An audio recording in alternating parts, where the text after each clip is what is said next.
Ganito po ang gawin nyo sa motor nyo pag na-flat kayo. Lalong-lalo na kung halimbawa wala tayong kapira-pira, itong aking gagawin, ituturo sa inyo ay walang gasto. Ang mga halaga, kumuha lang kayo ng rubber band at yung interior po niyan ay ating tatalian. Yan, ganito lang po. Buksan po natin, tanggalin natin yung interior. Yan, tal muna. Ayan, marunong pa pala akong magtanggal ng interior kasi nga po matagal-tagal na rin akong hindi naplatan sa aking motor. Yan, tingnan niyo kung may butas. Ayan po, mayroon talaga. Ayan. Tapos lagyan mo ninyo para hindi nyo makalimutan yung butas. Tapos kumuha na kayo ng rubber band, talian po ninyo yung butas. Ganyan lang po yung ginagawa ko. Ayan, tingnan nyo po ng maigi.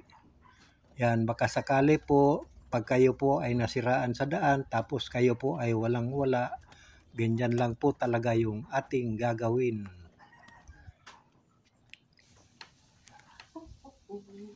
Yan. Ganyan lang yung ginagawa ko sa aking interior, lalong-lalo na pag tayo ay medyo naubusan ng pera.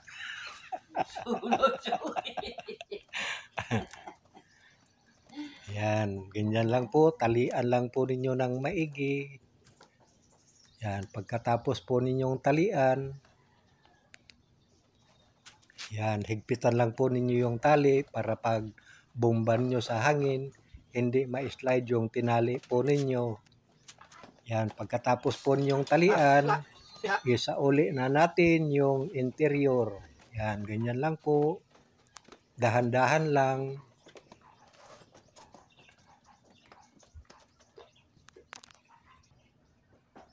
Yan, medyo nahihirapan na tayo magbalik konti yun sa kanyang gulong kasi nga matagal-tagal na rin tayong hindi nakapag-ayos ng motor.